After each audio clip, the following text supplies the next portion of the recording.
Hello everyone, कैसे आप सभी लोग। आप सभी लोगों का स्वागत है मेरे यूट्यूब चैनल बायो यूनिवर्स पर।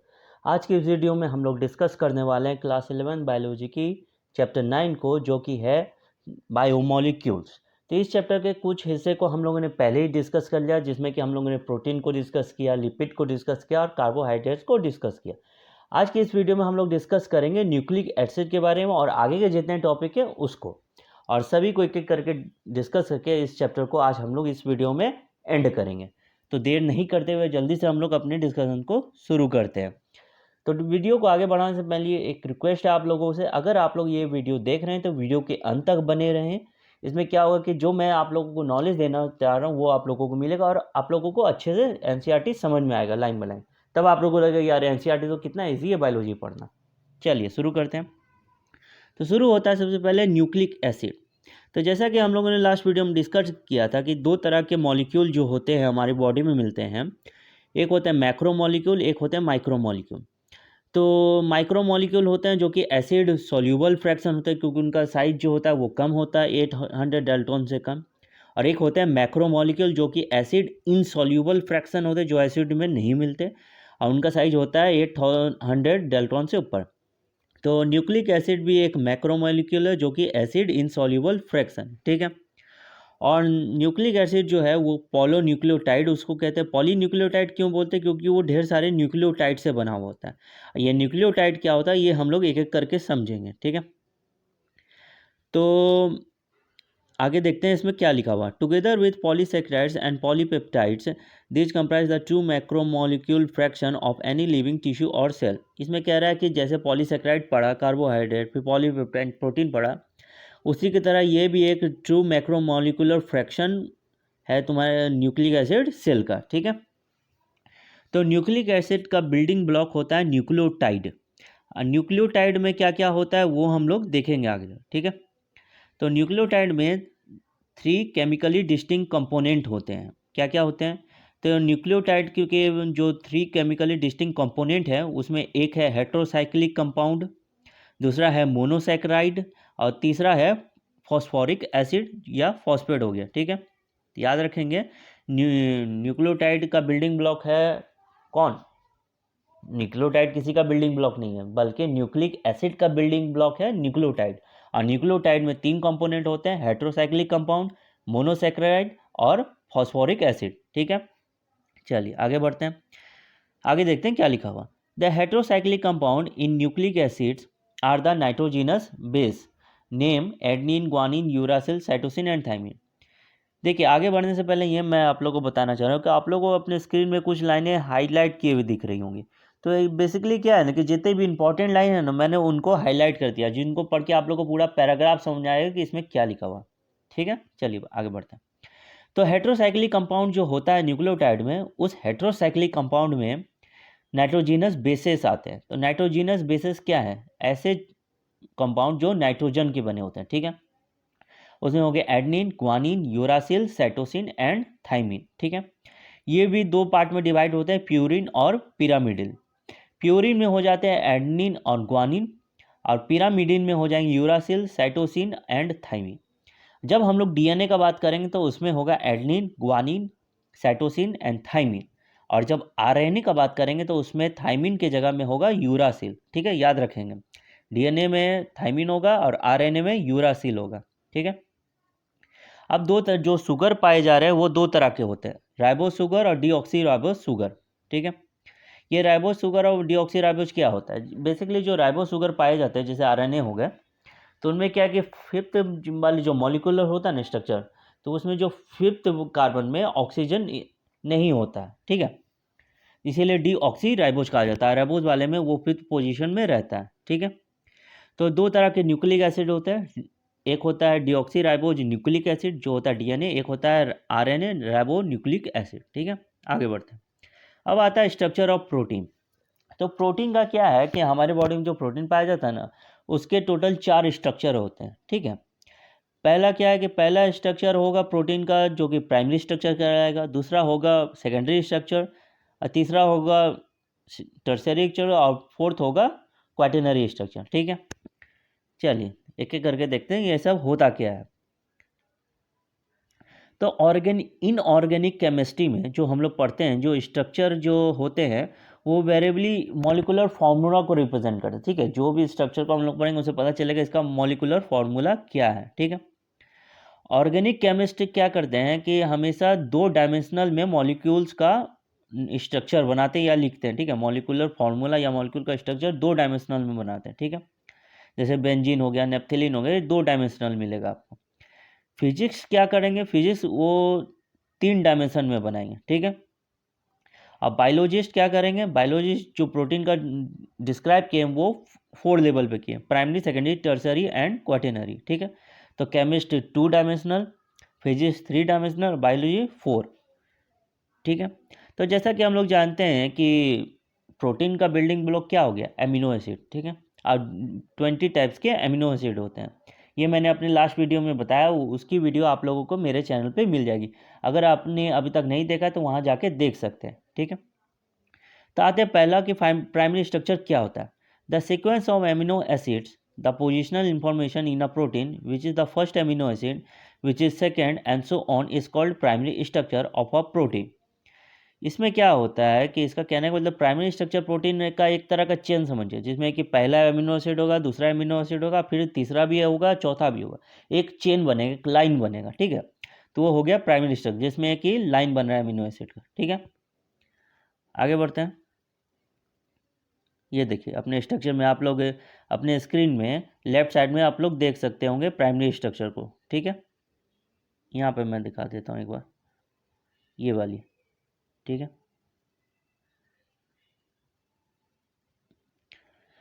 हाँ, तो जो लाइन जो बनता है उसमें फर्स्ट एमिनो एसिड जो कहलाता है उसको कहते हैं हम लोग एन टर्मिनल एमिनो एसिड, ठीक है। याद रखेंगे, जो लाइन बन रहा है उसके फर्स्ट एमिनो एसिड को हम लोग कहेंगे एन टर्मिनल एमिनो एसिड, और लास्ट एमिनो एसिड को कहेंगे हम लोग सी टर्मिनल एमिनो एसिड, ठीक है।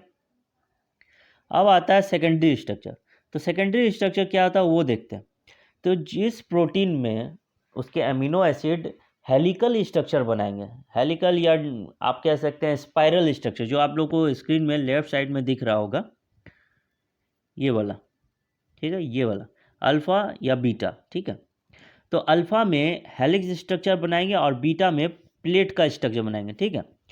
तो जो प्रोटीन में एमिनो एसिड हेलिक्स का स्ट्रक्चर बना रहे हैं या फिर प्लेट का स्ट्रक्चर बना रहे हैं उनको कहते हैं हम लोग सेकेंडरी स्ट्रक्चर, ठीक है। देखिए यहाँ पे लिखा हुआ है the thread is folded in the form of helix similar to a revolving staircase. जैसे स्टेयरकेस रिवॉल्विंग क्या है कि पुराने जमाने में जो सीढ़ी यूज होता था ना वो गोल गोल होता था, घुमा हुआ रहता था, ठीक है। वो आप लोग देखे होंगे अपने अगल बगल में, उसी का बात हो रहा है। Of course, only some portion of the protein thread are arranged in the form of a helix. In proteins, only right-handed helices are observed. इसमें कह रहा है कि प्रोटीन में सिर्फ जो राइट हैंड में रहेंगे वहीं हेलिक्स ऑब्जर्व होता है, ठीक है। Other region of the protein thread are folded into other forms in what it is called secondary structure, ठीक है। तो राइट हैंडेड आपको हेलिकल दिखेगा और अदर वाले अदर फॉर्म में रहेंगे, उसको कहते हैं हम लोग सेकेंडरी स्ट्रक्चर। इसके बाद आता है टर्सरी स्ट्रक्चर। टर्सरी स्ट्रक्चर में क्या होता है, टर्सरी स्ट्रक्चर में जो प्रोटीन में जो एमिनो एसिड मिल रहे हैं उनके जो चेन है वो अपने आपस में उलझ जाएंगे, ठीक है। उलझ के एक स्ट्रक्चर बना देंगे अपने आपस में ही, जैसा कि आप लोग अपने स्क्रीन में लेफ्ट साइड में देख सकते होंगे। ये मैं बता दे रहा हूँ, ये वाली, ठीक है। तो ये क्या है कि इसमें आप लोग देख रहे हैं जो चेन है एमिनो एसिड वो आपस में ही उलझ गया है, ठीक है।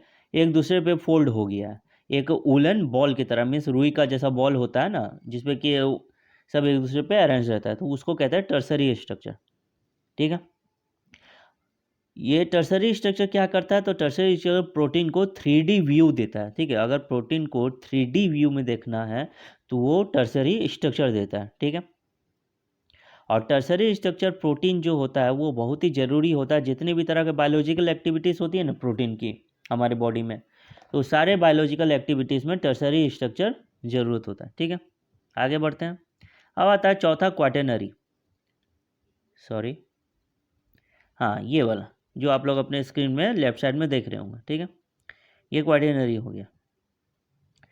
तो अब हम लोग डेफिनेशन में समझेंगे कि आखिर क्वाटेनरी स्ट्रक्चर होता क्या है। Some protein are an assembly of more than one polypeptide और सब यूनिट।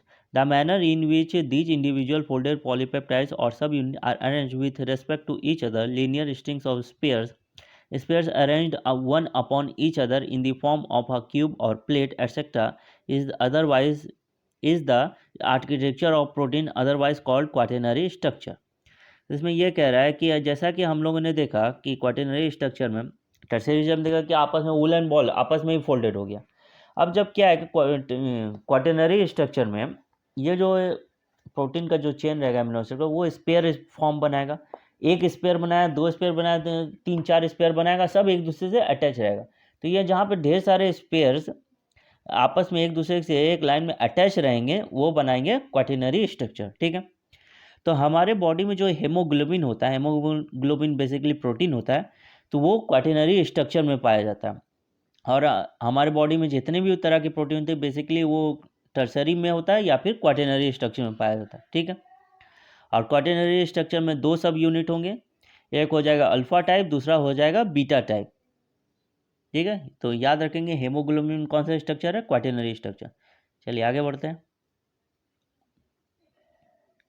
अब आता है nature of bond linking monomer in a polymer. अब पॉलीमर है, ढेर सारे मोनोमर से बना, तो उसमें कौन सा बॉन्ड जो आपस में जिस बॉन्ड से वो लिंक रहेंगे उनका नेचर कैसा है वो पढ़ना है हम लोग को इसमें। तो एमिनो एसिड जो आपस में लिंक होके प्रोटीन बनाते हैं, तो वो लिंक होते हैं पेप्टाइड बॉन्ड के थ्रू। ठीक है, जिसमें कि कार्बोक्साइल ग्रुप जो रहेगा, जब एक अमीनो एसिड का वो जब एमिनो ग्रुप से मिलेगा दूसरे अमीनो एसिड के, तो उसमें वाटर निकलेगा और फिर पेप्टाइड बॉन्ड बनेगा। ठीक है, तो पेप्टाइड बॉन्ड बनाने का फॉर्मेशन मीन प्रोसेस क्या है, एक एमिनो एसिड का कार्बोक्साइल ग्रुप जब दूसरे एमिनो एसिड के एमिनो ग्रुप से मिलेगा, वहाँ पे वाटर का फॉर्मेशन होगा, मीन्स वाटर बाहर निकलेगा जिसको डिहाइड्रेशन बोलेंगे, और फिर एक बॉन्ड बनेगा, वो होगा पेप्टाइड बॉन्ड जो कि एमिनो एसिड में मिलता है। ठीक है, इसी तरह शुगर जो कार्बोहाइड्रेट जिसको पॉलीसेक्राइड भी कहते हैं, उसमें भी एक बॉन्ड पाया जाता है, वो बॉन्ड होता है ग्लाइकोसिडिक बॉन्ड। ठीक है, ये बॉन्ड भी डिहाइड्रेशन मीन्स जब ये बॉन्ड बनता है तो पानी उसमें से निकलता है, ये भी डिहाइड्रेशन के थ्रू निकलता है। ठीक है, तो ये बेसिकली कैसे बनेगा, तो जब दो मोनोसेक्राइड होंगे ना, तो उनके जो कार्बन एटम रहेंगे, उन दो कार्बन एटम के बीच जो बॉन्ड बनेगा, जो लिंकिंग बनेगा, उसी को ग्लाइकोसिडिक बॉन्ड बोलेंगे। ठीक है, अब आते हैं न्यूक्लिक एसिड। तो न्यूक्लिक एसिड में क्या बनता है, न्यूक्लिक एसिड में जो ये बॉन्ड बनेगा वो बनेगा 3 to 5 कार्बन एटम में। ठीक है, तो उसमें शुगर पाया जाता है, अभी हम लोगों ने पढ़ा था।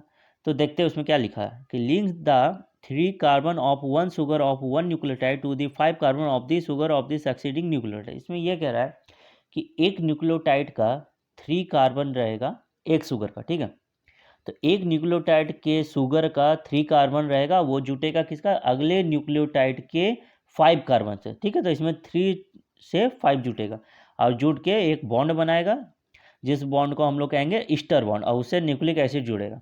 ठीक है, तो बेसिकली ईस्टर बॉन्ड पाया कहाँ जाएगा, तो जो बॉन्ड मिलेगा फॉस्फेट और हाइड्रोक्साइल ग्रुप ऑफ शुगर।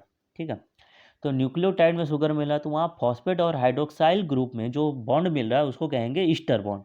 ठीक है, और जब ढेर सारे ईस्टर बॉन्ड मिलेंगे तो उनको क्या बोलेंगे, फॉस्फोडाइस्टर बॉन्ड। ठीक है, चलिए आगे बढ़ते हैं। अब न्यूक्लिक एसिड जो है वो क्या है कि सेकेंडरी स्ट्रक्चर में भी एग्जिबिट करता है, प्राइमरी स्ट्रक्चर में भी एग्जिबिट करता है। ठीक है, एक सेकेंडरी स्ट्रक्चर जो एग्जिबिट करता है वो डीएनए के थ्रू करता है, जिसको एक साइंटिस्ट थे, दो साइंटिस्ट थे बेसिकली, वाटसन एंड क्रिक। तो उन्होंने मिलकर क्या है कि एक मॉडल दिया था डीएनए का, डबल हेलिकल स्ट्रक्चर। ठीक है, तो उसमें यह बताया था कि हमारे बॉडी में जो डीएनए होता है वो सिंगल में हेलिकल भी होता है। ठीक है, लेकिन बेसिकली क्या है कि ज़्यादातर जो हमारे बॉडी में डीएनए होगा वो डबल हेलिकल स्ट्रक्चर में होगा, और वो किसने बताया था, वाटसन क्रिक ने, जिनका मॉडल का नाम था वाटसन क्रिक मॉडल।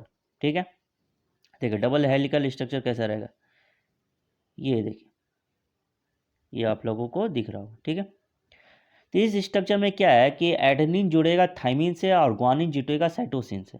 तो जब एडेनिन जुटेगा थाइमिन से तो उसमें डबल बॉन्ड बनेगा। ठीक है, और जब ग्वानिन जुटेगा साइटोसिन से उसमें ट्रिपल बॉन्ड बनेगा, जैसा कि आप लोग स्ट्रक्चर में देख सकते हैं, यहाँ देखिए डबल बॉन्ड, यहाँ देखिए ट्रिपल बॉन्ड। ठीक है, चलिए आगे बढ़ते हैं। मैं उम्मीद कर रहा हूँ कि मैं जो पढ़ाने की कोशिश कर रहा हूँ, जो समझाने की कोशिश कर रहा हूँ, आप लोग को समझ में आ रहा होगा, आप लोग को मैंने कि अच्छे से समझ में आ रहा होगा कि मैं क्या बोल रहा हूँ। और एक रिक्वेस्ट मैं करना चाहूँगा कि अगर आप लोग मेरे चैनल को अभी तक सब्सक्राइब नहीं किए हैं तो प्लीज़ मेरे चैनल को सब्सक्राइब जरूर कर लीजिए, ताकि क्या है कि मुझे इससे मोटिवेशन मिले और मैं इसी तरह के और भी वीडियो बना के ला सकूँ आप लोगों के लिए, ठीक है। तो मुझे लगता है कि इतनी तो मदद आप लोग मेरे लिए कर ही दीजिएगा। चलिए, चैनल को सब्सक्राइब करना एकदम मत भूलिएगा। एकदम दिमाग में रखिए कि चैनल जैसे ही वीडियो एंड हुई तुरंत हम लोग को चैनल सब्सक्राइब कर देना है। चल आगे क्या लिखा हो वो ये पढ़ते हैं। There are 2 hydrogen bonds between A and T and 3 hydrogen bond between G and C. तो जैसा मैंने कहा कि एडेनिन एंड थाइमिन में 2 हाइड्रोजन बॉन्ड बनेंगे, ग्वानिन एंड साइटोसिन में ट्रिपल हाइड्रोजन बॉन्ड बनेगा, ठीक है। और ये तीनों मिल के जो माने कि जब इनका बॉन्ड बनेगा तो ये मिल के हेलिकल स्ट्रक्चर बनाएंगे, ठीक है। तो ये जो हेलिकल स्ट्रक्चर बनेगा जब ये टर्न करेगा, ठीक है, हर एक स्टेप में टर्न कर रहा है, तो जब पहला टर्न करेगा वो उसका डिग्री रहेगा 36 डिग्री, ठीक है। तो हर एक स्टेप में 36 डिग्री पे हेलिकल टर्न करेगा, ठीक है, याद रखेंगे। और एक स्टेप यानी कि एक स्टैंड में ये टोटल कितने बेस पेयर रहेंगे, तो टोटल 10 बेस पेयर रहेंगे, ठीक है। देखिए यहाँ लिखा हुआ 1 full turn off helical stand would involve 10 steps और 10 बेस पेयर। जब एक फुल टर्न हो जाएगा हेलिकल का, एक फुल टर्न जब होगा हेलिकल का, तो उसमें 10 बेस पेयर रहेंगे और 10 स्टेप रहेंगे। तो एक स्टेप में कितने बेस पेयर हो गए बताइए, कमेंट बॉक्स में जरूर बताइए, ठीक है। तो हेलिकल जो हर एक स्टेप में 36 डिग्री पे मुड़ा, ठीक है। अब क्या है कि एक पिच बनता है वहाँ पे, वो पिच बनता है 34 एंगस्ट्रॉन का, ठीक है। याद रखेंगे वो 34 एंगस्ट्रॉन का, मैं बता देता हूँ 34 एंगस्ट्रॉन कहाँ बने। ई बीच में 34 एंगस्ट्रॉन बनेगा और ये दोनों के बीच में 3.4 रहेगा, ठीक है, एंगस्ट्रॉन, ठीक है। तो पिच जो बनेगा वो क्या बनेगा 34 एंगस्ट्रॉन का बनेगा, और जो राइस होगा हर एक बेस पेयर पे वो रहेगा 3.4 एंगस्ट्रॉन का। ये नंबर बहुत इंपॉर्टेंट है, आप लोग याद कर लीजिएगा, ठीक है। हाँ, तो ये जो इसमें ये लिखा हुआ आगे कि डीएनए जो होते हैं 2-3 तरह के होते हैं, कोई जेड डीएनए कहलाते हैं, कोई बी डीएनए कहलाते हैं, ठीक है। तो ये सब जो पढ़ा हम लोगों ने ये बी डीएनए के बारे में, ओके। चलिए आगे आते हैं। अब अगला टॉपिक आता है हम लोग का dynamic state of body constituent concept of metabolism. तो इसमें यह पढ़ना हम लोगों को कि मेटाबॉलिज्म होता क्या है। तो मैं शॉर्ट में बता देता हूँ, क्योंकि यहाँ क्या है कि मैंने पैराग्राफ में लाइन तो किया वो इंपॉर्टेंट लाइन, लेकिन वो आप लोग को उतना पढ़ने की ज़रूरत नहीं, उतनी इंपॉर्टेंट नहीं है। मेन टॉपिक में आते हैं। तो हमारे बॉडी में जितना भी तरह का केमिकल रिएक्शन होता है उसको मेटाबॉलिज्म कहते हैं। मेटाबॉलिज्म क्या है, 2 टाइप का होता है, एनाबॉलिज्म और कैटाबॉलिज्म। एनाबॉलिज्म में क्या होता है कि जब सिंपलर सब्सटेंस जूट के एक कॉम्प्लेक्स सब्सटेंस बनाते हैं ना, तो उनको कहते हैं एनाबॉलिज्म, में छोटे छोटे मिलके बड़ा बना है। अच्छा, वो बड़ा टूट जाते हैं छोटे छोटे में, उनको कहते हैं कैटाबॉलिज्म, ठीक है। यहाँ पे वही लिखा हुआ है। चलिए हम लोग एक करके पढ़ते हैं। What we have learned till now is that living organism, be it a simple bacterial cell, a protozoan, a plant, or an animal, contain thousands of organic compound। तो इसमें यह लिखा हुआ कि अभी तक हम लोग क्या पढ़ा, यही पढ़ा कि जो प्लांट हो गए या एनिमल या प्रोटोजोन, सब में थाउजेंड ऑफ ऑर्गेनिक कंपाउंड पाए जाते हैं, ठीक है। इन्हीं कंपाउंड को बायोमोलिक्यूल्स कहा जाता है, जो कि अलग अलग कंसंट्रेशन में होंगे और वो सेल पे डिपेंड करता है। कुछ सेल में बढ़िया अधिक अमाउंट में होंगे, कुछ सेल में कम होंगे, जैसी एक्टिविटी होगी वैसा रिक्वायरमेंट रहेगा बायोमोलिक्यूल का, ठीक है। और ये एक्सप्रेस्ड होंगे मोल्स पर सेल में या मोल्स पर लीटर में, ठीक है। अब क्या है, आगे लिखा हुआ है कि one of the greatest discovery ever made was the observation that all these biomolecules have a turn over. This means that they are constantly been change into some other biomolecules and also made from some other biomolecules. इसमें यह कह रहा है कि इसमें जो एक discovery किया गया उसमें यह देखा कि जो बायोमोलिक्यूल्स हैं ना, वो क्या है कि रिक्वायरमेंट के हिसाब से अपने आप को दूसरे मॉलिक्यूल में कन्वर्ट कर देते हैं, या फिर क्या है कि किसी और मॉलिक्यूल से वो बन के कोई और मॉलिक्यूल बन जाता है, ठीक है। इसमें यही कह रहा है, उसी को जो ये प्रोसेस होता है उसी को कहते हैं हम लोग मेटाबॉलिज्म। और ये जब आगे जाके 2 पार्ट में डिवाइड हो जाता है, ठीक है। और हर मेटाबॉलिक रिएक्शन क्या करता है, बायोमोलिक्यूल का ट्रांसफॉर्मेशन करता है, ठीक है। तो इसमें क्या है कि एक मेटाबॉलिक पाथवे होता है, वो देखते क्या होगा। मेटाबोलाइट्स, मेटाबोलाइट्स तो देखा जो बॉडी में पाए जा रहे हैं, ये सब प्रोटीन फैट, ये सब क्या है, मेटाबोलाइट्स है। 2 टाइप के होते हैं, प्राइमरी और सेकेंडरी। अब प्राइमरी और सेकेंडरी क्या होता है ये मैंने अच्छे से बताया हुआ अपनी वीडियो पर, जो वीडियो आप लोगों को मेरे चैनल पर मिल जाएगी। तो आप लोग मेरे चैनल को सब्सक्राइब भी कर लीजिएगा और वो वीडियो भी देख लीजिएगा, ठीक है। अब बोर मत होइएगा, इरिटेट मत होइएगा कि मैं बार बार सब्सक्राइब करने बोल रहा हूँ, ठीक है। अच्छी लगे तो सब्सक्राइब जरूर कीजिएगा और लाइक भी कीजिएगा वीडियो को, ठीक है। तो metabolites are converted into each other in a series of linked reaction called metabolic pathway. देखिए मेटाबोलाइट जो बायोमोलिक्यूल हैं जो कन्वर्टेड हो रहे हैं एक दूसरे में, तो वो बेसिकली क्या हो रहे हैं, वो जिस पाथवे से होते हैं उनको कहते हैं मेटाबॉलिक पाथवे। जैसे कि हमारे बॉडी में जितने भी तरह के हम लोग न्यूट्रिशन ले रहे हैं, प्रोटीन, फैट, कुछ भी, ठीक है, कार्बोहाइड्रेट, तो मान लीजिए उनका इस्तेमाल हुआ, अगर यूज नहीं हुआ था ना तो वो सारे के सारे जो है फैट में कन्वर्ट हो जाते हैं, ठीक है। तो ये सब जो मेटाबॉलिक पाथवे होता है ना, ये बेसिकली ऑटोमोबाइल ट्रैफिक की तरह होता है, ठीक है। जैसे ऑटोमोबाइल ट्रैफिक क्या होता है, गाड़ी का जो ट्रैफिक होता है कि एक साइड से जा रहा है, एक को जाने दो, पास दो, दूसरे को जाने दो, जब एक का हो गया फिर दूसरे को जाने देता है। उस तरह हमारे बॉडी में भी वही सिस्टम चलते रहता है कि ये जो कन्वर्सन होता रहता है, पहले एक का कन्वर्सन होगा, फिर जब उसका होगा फिर उसको बंद करके दूसरे का कन्वर्सन करेगा, इसी तरह का होता है, ठीक है। तो इसी तरह का जो ट्रैफिक वे में जो कन्वर्सन होता है, इसी को कहते हैं dynamic state of body constituent. Basic क्या है कि हमारा बॉडी में हमेशा केमिकल रिएक्शन चलते रहता है, वो कभी भी स्टेडी स्टेट में नहीं होगा, वो हमेशा उसमें चलते रहेगा कुछ ना कुछ, ठीक है। इसी को कहते हैं dynamic state of body constituent. Means हमारे जितने भी बॉडी में केमिकल रिएक्शन होते हैं जिनमें कन्वर्सन होता है बायोमोलिक्यूल का, वो सभी कुछ आ जाता है dynamic state of body constituent में, ठीक है। अब आता है कैटेलाइज्ड रिएक्शंस। तो कैटेलाइज्ड रिएक्शन क्या है, तो बेसिकली जो केमिकल रिएक्शन को एक एंजाइम देके कैटेलाइज मीन उसका स्पीड बढ़ा दिया गया हो रिएक्शन का, उसको कहते हैं कैटेलाइज रिएक्शन, ठीक है। चलिए आगे बढ़ते हैं। और ये हम लोग जानते हैं कि ये जो एंजाइम दिए जा रहे हैं ये क्या है, ये बेसिकली प्रोटीन है, क्योंकि हम लोग जानते हैं कि all enzymes are protein, but all proteins are not enzyme, क्योंकि प्रोटीन हार्मोन भी होते हैं, ठीक है। चलिए आगे बढ़ते हैं। कैटेलाइज रिएक्शन का भी मतलब समझ में आ गया, जो रिएक्शन का स्पीड बढ़ा दिया जाता है एंजाइम को ऐड करके, ठीक है। देखिए मैं बाकी सब लाइन नहीं पढ़ा रहा क्योंकि ये सब इंपॉर्टेंट नहीं, जो इंपॉर्टेंट है मैं वो समझा दे रहा हूँ, जो आप लोगों को समझ में आ जाएगा एग्जाम के पर्सपेक्टिव से, जो इंपॉर्टेंट है। Dynamic state of body constituent भी आप लोगों को समझ में आ गया होगा। चलिए आगे बढ़ते हैं। अब आता है मेटाबॉलिक बेसिस फॉर लिविंग।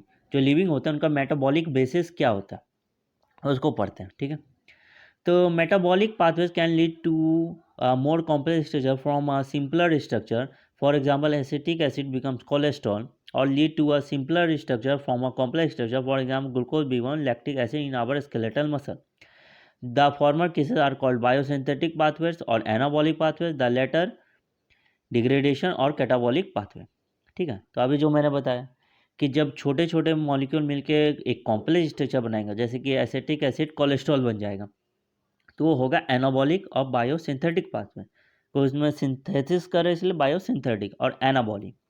और जब कॉम्प्लेक्स स्ट्रक्चर टूटेगा, जैसे कि ग्लूकोज लैक्टिक एसिड में टूटता है हमारे स्केलेटन में, जब भी हम लोग के स्केलेटन में ग्लूकोज आएगा तो वो लैक्टिक एसिड में कन्वर्ट हो जाएगा, ठीक है। तो वह हो जाएगा कैटाबॉलिक पाथवे, ठीक है। और लैक्टिक एसिड में कब होगा, वो होगा एनारोबिक रिएक्शन में, एरोबिक नहीं, एरोबिक में वो किसी और चीज़ में पायरुविक एसिड में कन्वर्ट हो जाता है ग्लूकोज। और जब एनारोबिक रिएक्शन चलेगा, जिसको हम लोग रेस्पिरेशन चैप्टर में पढ़ेंगे, जब ऑक्सीजन की कमी रहेगा, ज़्यादा एक्सरसाइज कर रहे या ज़्यादा रन कर रहे हैं, तो उससे हमारे मसल्स में ऑक्सीजन की कमी हो जाएगी, तो वहाँ एनाबॉलिक रिएक्शन होगा, तो वहाँ पे जाके लैक्टिक एसिड का फॉर्मेशन होगा, ठीक है। एनाबॉलिक पाथवे जो चलता है एनाबॉलिक रिएक्शन, उसमें एनर्जी कंज्यूम होता है क्योंकि छोटे छोटे मिलके बड़े मॉलिक्यूल बना रहे हैं, ठीक है। और जब कैटाबॉलिक पाथवे होता है, कैटाबॉलिक पाथवे मीन्स कैटाबॉलिज्म, तो उसमें क्या बड़ा मॉलिक्यूल छोटा मॉलिक्यूल में टूट जाता है, उसमें तो एनर्जी का रिलीज होता है, ठीक है। अब आता है ग्लाइकोलाइसिस। तो ग्लाइकोलाइसिस क्या होता है, जो ग्लूकोज का जो ब्रेक डाउन होता है ना, ये एरोबिक में पायरुविक एसिड में, या एनारोबिक में लैक्टिक एसिड, या कहीं कहीं इथेनॉल में, तो ठीक है। तो इसमें क्या है कि इसी को कहते हैं glycolysis. Break down of glucose is known as glycolysis. Glyco means glucose, lysis means break down, ठीक है। आज में 10 मेटाबॉलिक स्टेप होता है, ग्लाइकोलाइसिस जो है उसमें टोटल 10 मेटाबॉलिक स्टेप होते हैं। चलिए आगे बढ़ते हैं। तो लिविंग ऑर्गेनिज्म में केमिकल रिएक्शन होते हैं, उनमें एनर्जी निकलता है, और एनर्जी कहाँ स्टोर होता है, केमिकल बॉन्ड में। और हम लोग जाते हैं उनमें जो एनर्जी करेंसी यूज हो रहा है, ये हम लोगों ने पहले ही पढ़ लिया, ये माइटोकॉन्ड्रिया में जो कि होते हैं एटीपी। एनर्जी करेंसी क्या है बॉडी का, एटीपी, एंडोसाइन ट्राइफॉस्फेट, ठीक है। अब इसमें आगे लिखा एक है बायो एनर्जेटिक्स, जिसको आप लोग पढ़िएगा अपने हायर क्लास में, जिसमें आप लोग को पढ़ना है कि जो बायो मॉलिक्यूल्स है, कार्बोहाइड्रेट, प्रोटीन, ये सब जब बनते हैं या ब्रेक डाउन होते हैं, इनमें कितने एनर्जी का कंजप्शन होता है या कितना निकलता है, ये सब।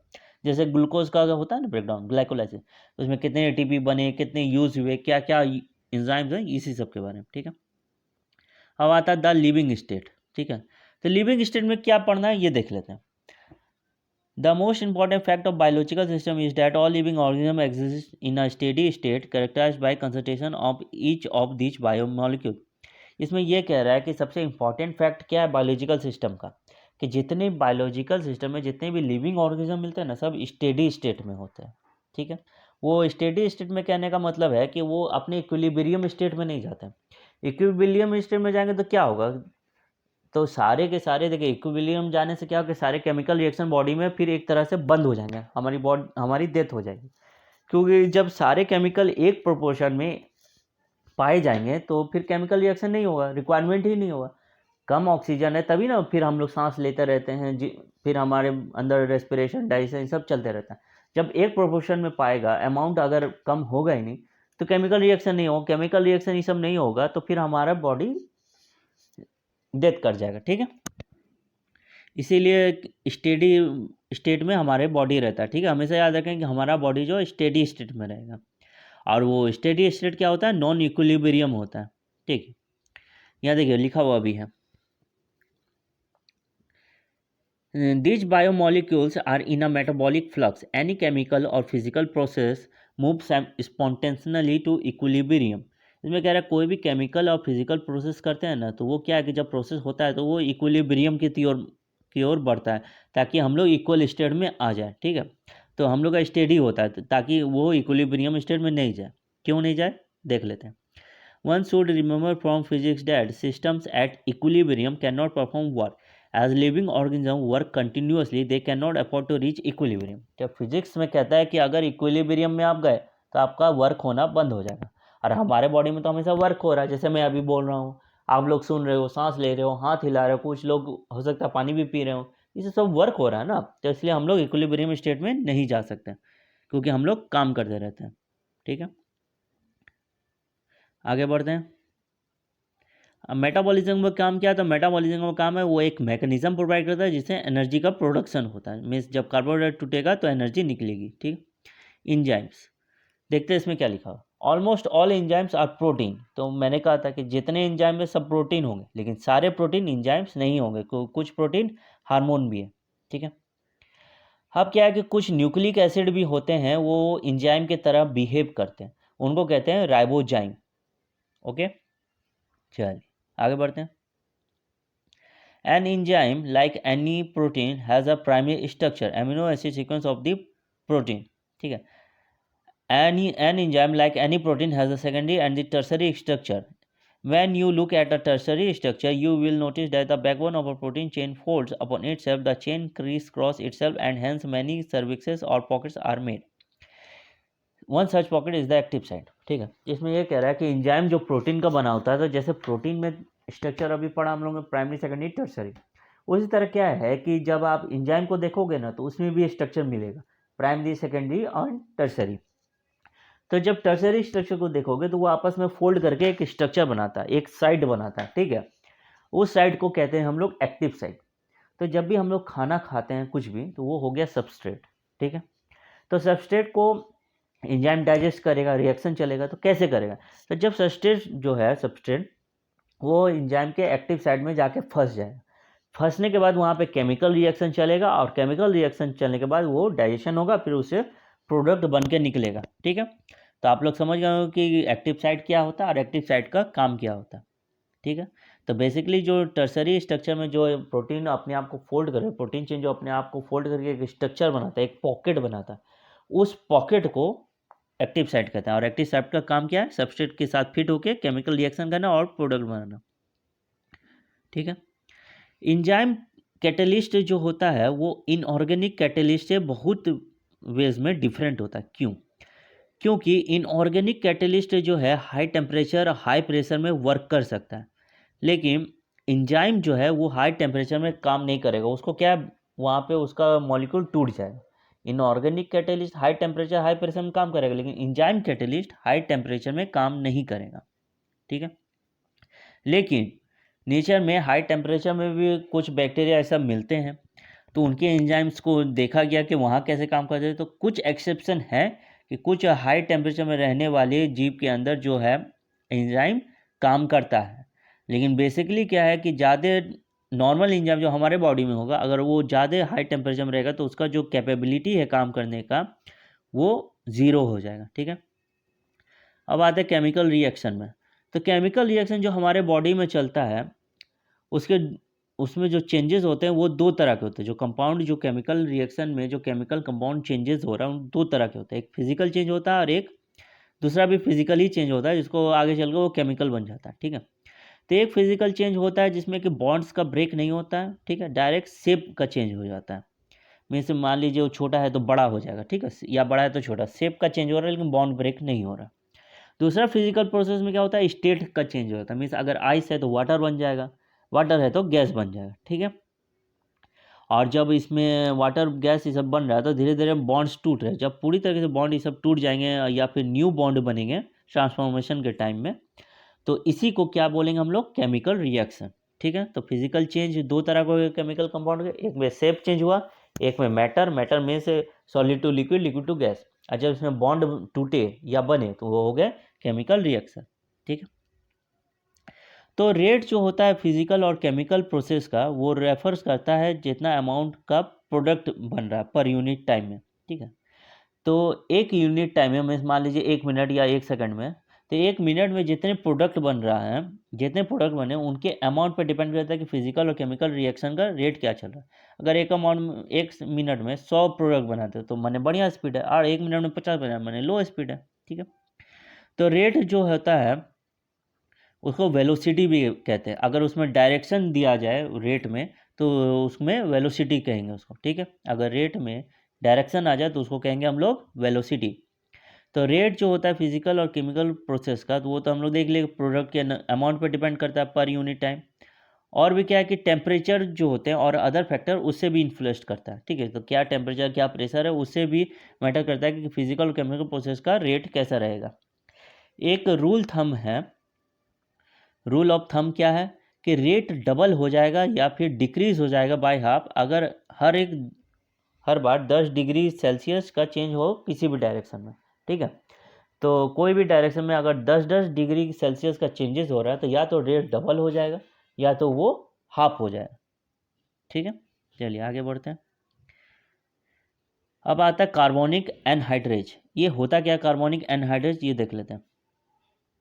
The enzyme present with in the cytoplasm called carbonic anhydride. Means क्या है कि साइटोप्लाज्म में जो एंजाइम रहेंगे ना, जो कि कार्बन डाइऑक्साइड और वाटर का रिएक्शन को मीन्स इंक्रीज करके कार्बन डाइऑक्साइड ले रहे हैं हम लोग, मीन्स ले नहीं रहे, खाना के थ्रू मिल रहा है, सॉरी।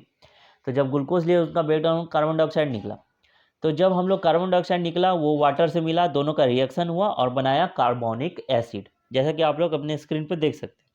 तो इस कार्बोनिक एसिड के रिएक्शन में जो एंजाइम आ रहा यूज हो रहा है वो होता है कार्बोनिक एनहाइड्रेज। ये मोस्ट इंपॉर्टेंट है, इसको याद कर लीजिएगा। चलिए आगे बढ़ते हैं। अब इसमें जैसा कि मैंने ऊपर बताया था कि जब ग्लूकोज पायरुविक एसिड में टूटेगा तो उसमें टोटल 10 स्टेप होता है और 10 स्टेप में 10 इंजाइम यूज होते हैं, ठीक है। याद रखिएगा, ये हम लोग चैप्टर 14 में पढ़ेंगे रेस्पिरेशन में।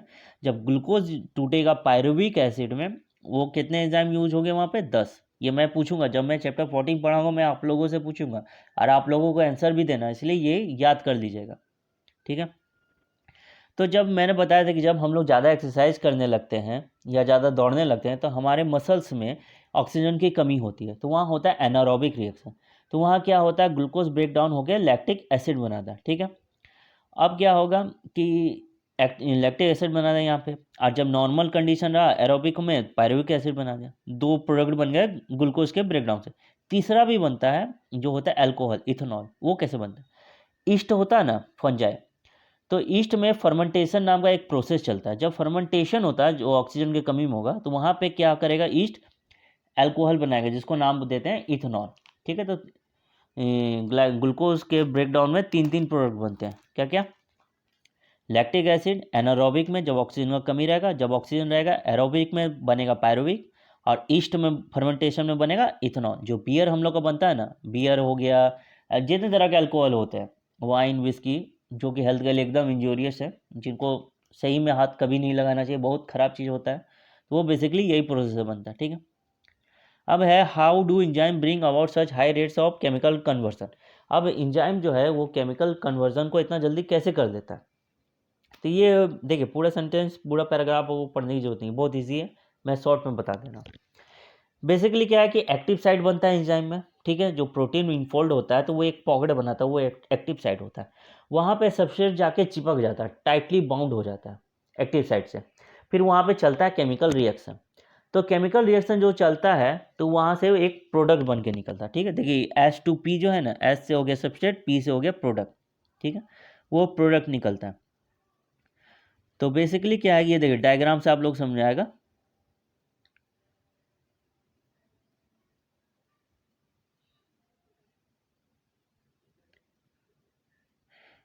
इसमें देखिए जहाँ पे आप लोगों को डायग्राम में समझ आ रहा होगा, यहाँ पे चेंजेस भी हो रहा है, सबस्टेशन का चेंजेस होते हुए नीचे प्रोडक्ट बन रहा है। ठीक है, लेकिन यहाँ क्या है कि इंजाइम का यूज़ नहीं हो रहा है, इसलिए यहाँ पे एनर्जी देखिए कितना ज़्यादा लग रहा है।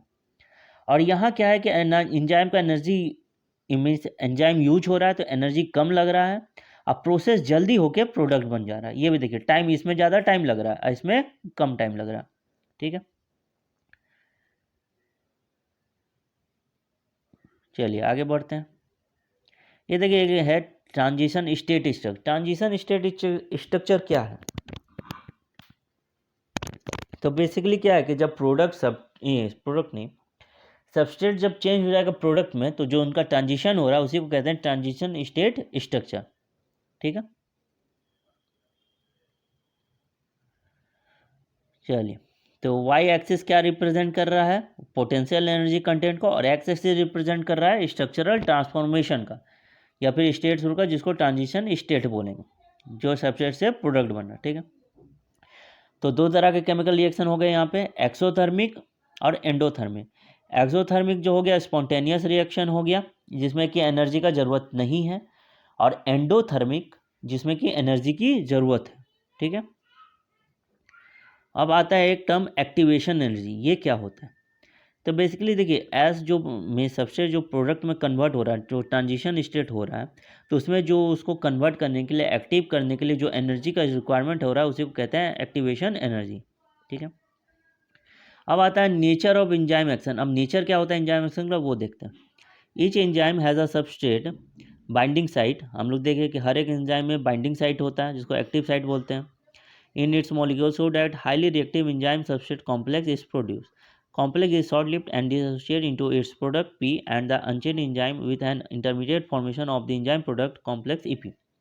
इसमें यह कह रहा है कि एंजाइम में एक्टिव साइट है, सबस्ट्रेट मिला, केमिकल रिएक्शन हुआ, फिर प्रोडक्ट बनाया, फिर उसके बाद एंजाइम क्या करेगा, जैसे प्रोडक्ट बना वो सबस्ट्रेट खत्म, और फिर जाके दूसरे सबस्ट्रेट से जुड़ेगा। तो जब एंजाइम और सबस्ट्रेट जुड़ा तो ES कॉम्प्लेक्स बनाया, वो कॉम्प्लेक्स शॉर्ट लिव्ड होता है, फिर वो प्रोडक्ट बना देता है, और जो प्रोडक्ट बनाएगा फिर वो एंजाइम से कुछ समय के लिए वो अटैच रहता है, उसको कहते हैं enzyme product complex.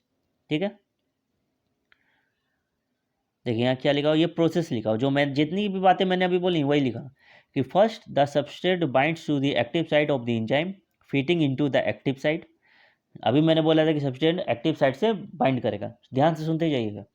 Number 2, the binding of the substrates induces the enzyme to alter its shape fitting more tightly around the substrate. अब सबस्ट्रेट घुसा, उससे क्या हुआ कि एंजाइम का शेप चेंज हुआ और टाइट से वो सबस्ट्रेट को पकड़ा। The active site of the enzyme now in close proximity of the substrate breaks the chemical bonds of the substrate and the new enzyme product complex is formed. अब active site क्या किया, इन substrate के chemical bonds को तोड़ दिया और उसके बाद एंजाइम प्रोडक्ट कॉम्प्लेक्स बना। ठीक है, फिर enzyme release the product of the reaction and free enzyme is ready to bind to another molecule of the substrate and run through the catalytic cycle once again.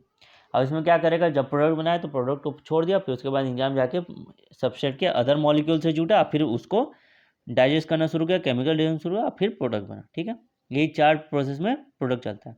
तो मुझे लगता है कि आप लोगों को अब समझ में आ रहा होगा धीरे धीरे। इसको क्या है ना कि देखिए पहला बार में समझ में नहीं आएगा, हल्का हल्का, इसको 4-5 बार इस वीडियो को देखिएगा, बुक में पढ़िएगा तो आप लोगों को जरूर समझ में आएगा, ठीक है।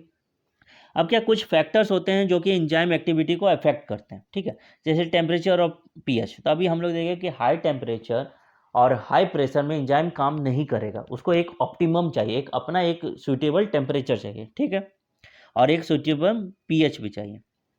देखिए ग्राफ भी है, चलिए आगे बढ़ते हैं। कंसंट्रेशन ऑफ सब्सट्रेट, तो सब्सट्रेट का कंसंट्रेशन कितना होना चाहिए ये भी मैटर करता है, ठीक है। With the increase in substrate concentration the velocity of the enzymatic reaction rises at first, the reaction ultimately reaches the maximum velocity which is not exerted by any further rise in concentration of the substrate.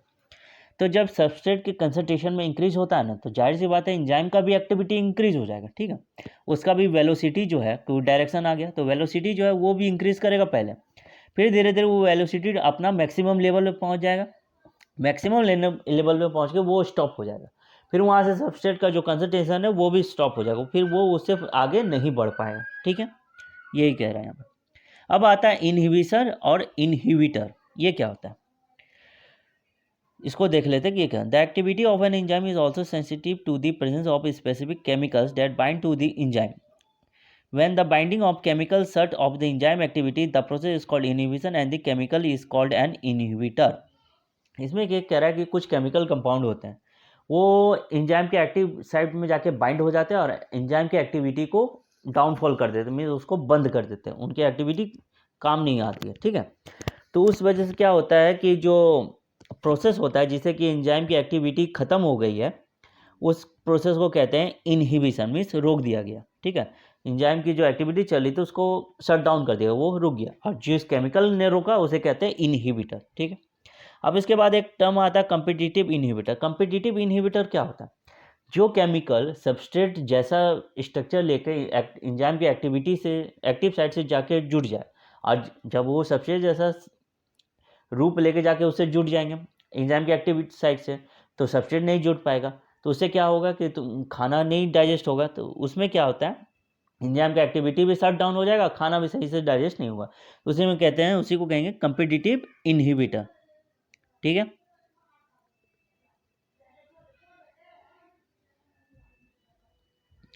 इससे भी क्या होगा, तो जो enzyme की activity वो भी decline कर जाएगा, ठीक है। अब क्या है कि यहाँ classification and nomenclature of enzyme, कुछ तरह के एंजाइम होते हैं उनका क्लासिफिकेशन और नोमेनक्लेचर, तो इसमें सिर्फ नाम ही याद रख लीजिए और कुछ ज़्यादा इंपॉर्टेंट नहीं, ठीक है। तो एंजाइम जो होते हैं वो 6 क्लासेस में डिवाइड होते हैं, ठीक है, 6 क्लासेस में होंगे, और हर एक क्लास में 14 to 13 सब क्लासेस होंगे जिनका जैसा नाम होगा, ठीक है। जैसे आता है पहले ऑक्सीडो रिडक्टेज और डीहाइड्रोजिनेज। तो ऑक्सीडो रिडक्टेज और डीहाइड्रोजिनेज का काम क्या होगा, ये वो एंजाइम है जो कि ऑक्सीडो रिडक्शन जो होते हैं दो सबस्ट्रेट के बीच में उसको कैटालाइज में उसको बढ़ाता है। तो जब दो सबस्ट्रेट के बीच में ऑक्सीडो रिडक्शन हो रहा है, ठीक है, ध्यान से सुनेगा, दो सबस्ट्रेट के बीच में जब ऑक्सीडो रिडक्शन हो रहा है तो उस समय कौन सा एंजाइम आएगा, ऑक्सीडो रिडक्टेज और डीहाइड्रोजिनेज, ठीक है। अब आता है ट्रांसफरेजेज। तो इसमें क्या करता है, जब केमिकल रिएक्शन चल रहा है उसमें एक ग्रुप को ट्रांसफ़र करना है अलग में से, केमिकल रिएक्शन चल रहा है प्रोडक्ट बनाना है तो उसको प्रोडक्ट से अलग निकालना है, बाहर निकालना है, ठीक है। तो जब केमिकल रिएक्शन में ग्रुप का ट्रांसफ़र करेंगे उस समय जो एंजाइम यूज़ होगा वो होगा ट्रांसफरेजेज, ठीक है। आगे बढ़ते हैं। अब आता है हाइड्रोलेजेज। तो एंजाइम जो है हाइड्रोलाइसिस ऑफ ईस्टर जब होगा, ठीक है, तो ऐसा एंजाइम जो ईस्टर, ईथर, पेप्टाइड, ग्लाइकोसिडिक इस सब का हाइड्रोलाइसिस कराएगा, मीन्स इसका जब ब्रेकडाउन होगा, ठीक है, तो वो एंजाइम में क्या होगा, हाइड्रोलेजेज। देखिए नाम से ही पता चल रहा है, ट्रांसफर में ट्रांसफरेजेज, हाइड्रोलाइसिस में हाइड्रोलेजेज। अब आता है लाइसेजेज। लाइसेजेज क्या होता है, तो ग्रुप का ट्रांसफ़र में ट्रांसफरेजेज होगा, लेकिन जब ग्रुप का सबस्ट्रेट से, कोई भी सबस्ट्रेट है, खाना का सबस्ट्रेट है, तो उसमें जब किसी भी ग्रुप का रिमूवल करेंगे, ट्रांसफ़र नहीं करें बल्कि उस ग्रुप को हटा ही दे रहे हैं, रिमूव कर रहे हैं, तो उसमें होगा लाइसेजेज, ठीक है। फिर आइसोमेरेज आता है। आइसोमेरेज क्या होता है, तो आइसोमेरेज होगा जब किसी का आइसोमर बनाना, मीन्स आइसोमर हो गया कोई एक, अगर ए है उसी की तरह दिखने वाला A1 बनाना, A2 बना, तो वो जिस एंजाइम के थ्रू बनेगा वो होगा आइसोमरेजेज, ठीक है। अब आता है लाइगेजेज। लाइगेजेज का क्या काम है? जब दो कंपाउंड को आपस में जोड़ना है तो वो कैसे जुटेंगे? जब फेविकॉल कैसे दो लकड़ी को जोड़ता है, वैसे दो कंपाउंड को आपस में जोड़ेगा एक एंजाइम जिसका नाम है लाइगेजेज, ठीक है। चलिए, उम्मीद कर रहा हूँ कि मैं जो पढ़ा रहा हूँ आप लोगों को समझ में आ रहा हो। चलिए आगे बढ़ते। अब टॉपिक आता है कोफैक्टर्स। तो कोफैक्टर क्या होता है? देखिए, एंजाइम का काम है रिएक्शन को कैटेलाइज करना, उसको आगे बढ़ाना, ठीक है। तो उसी में क्या है कि कोफैक्टर्स का भी काम होता है एंजाइम का सहायता करके, उसका हेल्प करके रिएक्शन को आगे बढ़ाना, ठीक है। तो कोफैक्टर्स जो होते हैं वो 3 तरह के होते हैं। क्या क्या होते हैं वो देखते हैं। लेकिन याद रखेंगे जो कोफैक्टर होते हैं वो नॉन प्रोटीनेशियस होते हैं, वो प्रोटीन के बने नहीं होते। एंजाइम प्रोटीन का है लेकिन कोफैक्टर प्रोटीन के नहीं बने होते हैं, ठीक है। तो कोफैक्टर 3 तरह के होते हैं, prosthetic group, coenzymes and metal ion. ये देखिए, प्रोस्थेटिक ग्रुप, कोएंजाइम और मेटल आयन, ठीक है। प्रोस्थेटिक ग्रुप क्या है? वो एक ऑर्गेनिक कंपाउंड होता है और वो डिस्टिंग्विश्ड होता है अदर कोफैक्टर से, और वो टाइटली बाउंड होगा एपोएंजाइम से, ठीक है। याद ध्यान से सुनिएगा, प्रोस्थेटिक ग्रुप एक ऑर्गेनिक कंपाउंड है और वो अदर कोफैक्टर जो होते हैं कोएंजाइम और मेटल आयन से अलग होगा और वो टाइटली बाउंड होगा एपोएंजाइम से, ठीक है। देखिए इसका एग्जांपल, ये for example in peroxidase and catalases which catalyze the breakdown of hydrogen peroxide to water and oxygen. Heme is the protestic group and it is a part of the active site of enzyme, ठीक है। अब आते हैं coenzyme पे। Coenzyme भी एक organic compound है लेकिन उसका एसोसिएशन जो होगा एपोएंजाइम से वो सिर्फ ट्रांजिएंट होगा, ठीक है। मीन्स ट्रांजिएंट का मतलब जब कैटालाइसिस होगा सिर्फ उसी के वक्त में वो दिखेगा, मीन्स ऑकर होगा, ठीक है। तो कोएंजाइम सिर्फ कैटालाइसिस जब होगा केमिकल रिएक्शन में उसी वक्त में वो दिखेगा और एपोएंजाइम के साथ उसका एसोसिएशन ट्रांजिएंट होगा। अब आता है मेटल आयंस। तो मेटल आयंस क्या है? बेसिकली वही है जितने तरह के क्लोरीन हो गया, मैग्नीशियम हो गया, कैल्शियम हो गया, ये सब का भी काम होता है कहीं ना कहीं केमिकल रिएक्शन को आगे बढ़ाने में। तो ये सब हो गया मेटल आयंस, ठीक है। अब आगे देखते क्या लिखा। A number of enzymes require metal ions for their activity, which form coordination bond with the side chain at the active site and at the same time form one or more coordination bond with the substance. Zinc is a cofactor for the proteolytic enzyme carboxypeptidase. तो इसमें वही कह रहा है कि कुछ metal ions भी होते हैं जैसे जिंक हो गया, कैल्शियम हो गया, क्लोरीन हो गया, जो कि एंजाइम की एक्टिविटी को आगे बढ़ाते हैं, ठीक है, उनमें फास्ट करने का काम करते हैं, हैशन करते हैं, ठीक है। Catalytic activity is lost when the cofactor is removed from the enzymes, which testify that they play a crucial role in the catalytic activity of the enzyme. इसका कहने का मतलब है कि जब भी किसी एंजाइम से कोफैक्टर को अलग कर दिया जाता है तो कैटेलाइटिक एक्टिविटी जो होता है एंजाइम का वो खत्म हो जाता है। तो ये प्रूव करता है कि कोफैक्टर बहुत ही ज़रूरी है और एक क्रूशियल रोल प्ले करता है केमिकल रिएक्शन में, ठीक है। चलिए अब क्या है, समरी आ गया। तो समरी में आप लोग जानते हैं क्या लिखा होता है, जो चैप्टर में हम लोग पढ़ते हैं उसी के बारे में लिखा हुआ, इसके बाद क्वेश्चन सब आ जाएंगे। तो यहाँ से हम लोग का चैप्टर ख़त्म होता है। अब मैं आप लोगों से अलविदा लेना चाहूँगा और एक रिक्वेस्ट करना चाहूँगा कि अगर रियल में अभी तक आप लोग मेरे वीडियो को देखें और पसंद आया तो प्लीज़ लाइक ज़रूर कर दें और सब्सक्राइब भी करें और जिनको ज़रूरत है उनमें शेयर भी करें। सब्सक्राइब कीजिएगा तो इससे ये बेनिफिट होगा कि कभी भी आप लोग को मेरे चैनल या मेरे वीडियो को यूट्यूब पे सर्च करने की ज़रूरत नहीं है, तुरंत सब्सक्रिप्शन वाला खोलिएगा ब्लॉग, उसमें आप लोग को मेरा चैनल मिल जाएगा, ठीक है। मैं कोई भी वीडियो अपलोड करूँगा आप लोग को तुरंत मिल जाएगा, ठीक है, तुरंत पता चल जाएगा। चलिए ठीक है, अब हम लोग अपने अगले चैप्टर जो है चैप्टर 10 उसमें मिलेंगे हम लोग अपने अगले वीडियो में। तब तक के लिए मैं आप लोगों से अब अलविदा लेना चाहूँगा। Good night, tata, bye bye.